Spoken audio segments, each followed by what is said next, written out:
Hello students, welcome to EduHub Bangla channel. WBCS 2024 2024 শেষের পথে 2024 আজকে 22শে ডিসেম্বর আর 8 দিন বাকি 2024 শেষ হয়ে যাবে। কিন্তু এখনো অবধি 2024 WBCS এর নোটিফিকেশনটা পর্যন্ত বেরোলো না, শর্ট নোটিফিকেশনও কিন্তু বেরোলো না। ঠিক আছে, তো এর দায় কার? ওবিসি কেস যেটা নিয়ে প্রচুর জলঘোলা চলছে, সেই কেস কি আদৌ মিটবে? এবং বৃহত্তর আন্দোলনের পথে আমরা কোথায় যেতে পারি?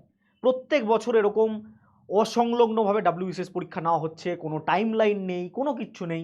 যেখানে অন্য স্টেট, আজকে ওড়িশা বলো, বিহার বলো, আসাম বলো, বিভিন্ন স্টেটের যে পাবলিক সার্ভিসের যে পরীক্ষা হয়, সিভিল সার্ভিসের পরীক্ষা হয়, সেগুলো নিয়মিত হচ্ছে, আমাদের ক্ষেত্রে সেটা হচ্ছে না। কেন হচ্ছে সেটা নিয়ে কিন্তু এই ভিডিও। কবে এক্সাম হতে পারে, কবে বা কেনই বা এক্সাম হবে, এগুলো নিয়ে কিন্তু ভিডিওতে একটু ডিসকাশন করবো। তোমরা কিন্তু ভিডিওটা অবশ্যই দেখো। এটা একটা মেজর ইস্যু। এই ইস্যু নিয়ে কিন্তু আমাদের স্টুডেন্টদের সাথে দাঁড়াতে হবে। আমরা EduHub বাংলা চ্যানেলের পক্ষ থেকে কিন্তু স্টুডেন্টদের সাথে অলওয়েজ আছি। আচ্ছা, প্রথমত যেটা বলার সেটা হচ্ছে যে ওবিসি কেস নেক্সট হিয়ারিংয়ের পর হিয়ারিং হয়ে যাচ্ছে। আমাদের লিগাল যে এন্টিটি রয়েছে বা আমাদের যে লিগাল বলতে পারো স্ট্রাকচার রয়েছে, এত লেট করছে একটা ওবিসি কেস নিয়ে। আজকে সুপ্রিম কোর্ট ওবিসি কেসের নেক্সট হিয়ারিং ডেট দেওয়া হয়েছে জানুয়ারি মাসের প্রথম সপ্তাহে।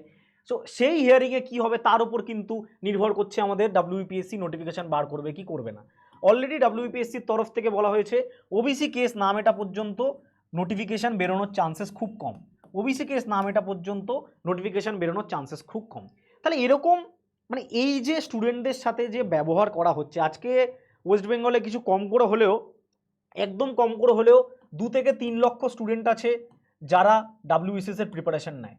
এবং তার উপরে যদি আমি ধরি অন্তত 10 থেকে 12 লক্ষ স্টুডেন্ট আছে যারা নিজেদের মধ্যে WBCS হওয়ার বাসনাটাকে ধরে রেখেছে। যাদের হয়তো কেউ 11-এ পড়ে, কেউ হয়তো ক্লাস 9-এ পড়ে, কেউ হয়তো গ্র্যাজুয়েশন করছে, বা কেউ ধরো বাড়িতে অ্যাজ এ গৃহবধূ হিসাবে কাজ করছে। ঠিক আছে, বিভিন্ন সমাজের বিভিন্ন স্তরের মধ্যে বিভিন্ন রকম স্টুডেন্ট আছে যারা WBCS হওয়ার স্বপ্নটাকে ধরে রেখেছে। তো এদের সাথে আমরা কি করছি? গভর্নমেন্ট করছেটা কি? What is the government is doing? একটা ওবিসি কেস সামান্য সেটাকে তারা মিটোতে পারছে না, বা সেটার একটা প্রপার রেজাল্ট বা প্রপার একটা বলতে পারো আউটকাম তারা বের করতে পারছে না। তো 2-3 লক্ষ স্টুডেন্টের ভাগ্য কিন্তু একটা সুতোয় ঝুলছে। WBCS 2024-এর কোনো গল্প নেই। এরপরে আবার 2025 আছে, যেখানে ডেসক্রিপটিভ নতুন স্টাইলে WBCS করানো হবে। তো সেটারও নিয়ে প্রচুর ধোঁয়াশা রয়েছে। তো এমন অবস্থায় দাঁড়িয়ে আমরা কি করতে পারি? বা অ্যাজ এ স্টুডেন্ট হিসাবে ধরো আমি অ্যাজ এ অ্যাসপিরেন্ট, তোমাদের মতো ধরো নিজেকে আমি যদি একটা অ্যাসপিরেন্ট বলি, তোমরাও অনেকে অ্যাসপিরেন্ট আছো 2024 WBCS এর জন্য তাকিয়ে আছো। লাস্ট টাইম MCQতে পরীক্ষা হবে, কবে এটার নোটিফিকেশান বেরোবে? ঠিক আছে, তো আমরা মোটামুটি যদি ধরি জানুয়ারি মাস, পুরো জানুয়ারি মাসটা লেগে যাবে ওবিসি কেস সম্পূর্ণ মেটাতে। তো ধরে রাখতে পারো ফেব্রুয়ারি 2025-এ আমরা নোটিফিকেশান কিন্তু দেখতে পারি। যেখানে একটা সময় ছিল ফেব্রুয়ারি মাসে সেই বছরের WBCS এর নোটিফিকেশান বেরোতো, সেখানে দাঁড়িয়ে ফেব্রুয়ারি মাসে আগের বছরের WBCS এর নোটিফিকেশান বেরোচ্ছে। ঠিক আছে, তো কতটা আমরা পিছিয়ে গেছি অ্যাজ এ স্টেট হিসাবে, এটাই কিন্তু তা প্রমাণ করে দেয়। হাজারো পিটিশন, হাজারো WBPSCর অফিস PSC ঘেরাও অভিযান করেও কিন্তু আলটিমেটলি কোনো লাভ হচ্ছে না। ঠিক আছে, তো এই জায়গায় দাঁড়িয়ে কিন্তু আমাদের ভাবতে হবে জিনিসগুলো। তো আমাদের মোটামুটি নোটিফিকেশান ফেব্রুয়ারি মাসে আসতে পারে, এবং এক্সাম কিন্তু নোটিফিকেশানের কতদিনে নেওয়া হবে সেটা PSC জানে। তবে আমরা এক্সপেক্ট করতে পারি মোটামুটি মার্চ এপ্রিলে, যদি খুব তাড়াতাড়িও বা নেয়, উইদিন 1 মাস তো নোটিফিকেশান ফর্ম ফিল আপ চলবেই, উইদিন এপ্রিল মাসের মধ্যে কিন্তু এক্সাম হওয়ার চান্সেস রয়েছে। এপ্রিল বা মেতে এক্সাম হওয়ার চান্সেস রয়েছে। ঠিক আছে, খুবই একটা মানে আমরা একটা ডায়ার সিচুয়েশনে দাঁড়িয়ে আছি। মানে আমার নিজেরও ভিডিও করতে খারাপ লাগছে, বা বলতে তোমাদের সাথে শেয়ার করতে, যে WBCS এর মতো একটা এক্সামিনেশনে এই অবস্থায় আমরা বর্তমানে চলে এসেছি। এনিওয়ে, পরবর্তী স্লাইডে চলে আসি আমি। নেক্সট আরেকটা বিষয় যেটা খুব আমাদের ভাবায়, সেটা কি? সেটা হচ্ছে যে তোমরা একটা জিনিস দেখতে পারো যে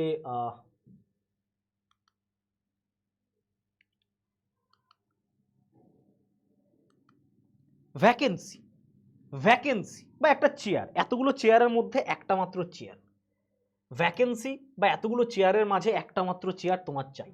ঠিক আছে, কিন্তু ভ্যাকেন্সির দিকে যদি আমরা তাকাই, একটা টাইমে 2016, 2017 বা তার আগের যে বছরগুলোতে টোটাল WBCS এর ভ্যাকেন্সি কিন্তু 400+, 500+, এরকম কিন্তু আমরা ভ্যাকেন্সি দেখতে পেতাম। এবং সামান্য গ্রুপ AB মিলিয়েই কিন্তু অলমোস্ট প্রায় 200 মতো ভ্যাকেন্সি থাকতো, 150 থেকে 200। সেটা কমতে কমতে কমতে কমতে যত কম্পিটিশন বাড়ছে হিসাব মতো ভ্যাকেন্সি বাড়ে, সেন্ট্রাল গভর্নমেন্টে ভ্যাকেন্সি বাড়ছে, স্টেট গভর্নমেন্টের সিভিল সার্ভিসে কি হচ্ছে, স্টেট গভর্নমেন্টের সিভিল সার্ভিসে ভ্যাকেন্সি কমছে। ইউপিএসসি গত বছরও প্রায় 1100 ভ্যাকেন্সি বার করেছে, সামনের বছর 2025-এও ইউপিএসসি 1000+ ভ্যাকেন্সি বার করবে। সেই জায়গায় দাঁড়িয়ে West Bengal public service commission কি করছে, ডাব্লিউবিসিএস এর 2022-এ রিপোর্টেড ভ্যাকেন্সি কত তোমরা সবাই জানো, less than 80। Group A B service যেটাকে অনেকেই টার্গেট করে, বিশেষ করে বি বা group A services, total vacancy less than 80 এবং ওভারঅল ভ্যাকেন্সি কত, লেস দ্যান 250 মতো, লেস দ্যান 250 মতো। সো এই জায়গায় দাঁড়িয়ে এই সিচুয়েশনটা কিন্তু খুবই ভাবাচ্ছে আমাদের যে ভ্যাকেন্সি কোথায়, তারপরে রেজাল্টের কোনো সম্ভাবনা নেই। তো এমন অবস্থায় দাঁড়িয়ে তোমরা কি করবে? আমি তোমাদের একটা সাজেশন, এই ভিডিওর লক্ষ্য শুধুমাত্র এটা নয় কবে ডাব্লিউবিসিএস হবে সেটা নয়, আমি তোমাদের একটাই সাজেশন দেব, তোমরা যারা 2024-25-এর জন্য প্রিপারেশন নিচ্ছ, সাথে সাথে প্ল্যান এ তোমার ডাব্লিউবিসিএস থাকতে পারে, কিন্তু তার সাথে সাথে তোমাকে একটা প্ল্যান বিও রাখতে হবে, তোমাকে তার সাথে সাথে একটা প্ল্যান বিও রাখতে হবে। কি করতে হবে? তোমাকে এর সাথে সাথে কিন্তু একটা প্ল্যান বিও রাখতে হবে, ঠিক আছে? প্ল্যান বি তোমাকে কিন্তু একটা রাখতে হবে এর সাথে সাথে। যদি না রাখতে পারো তাহলে কিন্তু ফিউচারে খুব একটা প্রবলেমেটিক জায়গায় আমরা যেতে পারি। তো কিছু বলার নেই, দাঁতে দাঁত চেপে আমাদের থাকতে হবে। চ্যানেলের সাথে যুক্ত থাকো সবাই, আমরাও তোমাদের সাথে হাতে হাত মিলিয়ে লড়বো। এবং একটা জিনিস কথা দিচ্ছি, আগামী দিনে বিভিন্ন রকম ক্ষেত্রে বিভিন্ন ক্ষেত্রে স্টুডেন্টদের পাশে কিন্তু আমরা এডুহাব বাংলা চ্যানেলের পক্ষ থেকে দাঁড়াবো, ঠিক আছে? ছোট চ্যানেল হতে পারে বা তোমরা আমাদের সাথে থেকো, আমরা কিন্তু তোমাদের সাহায্য করার চেষ্টা করব। Thank you.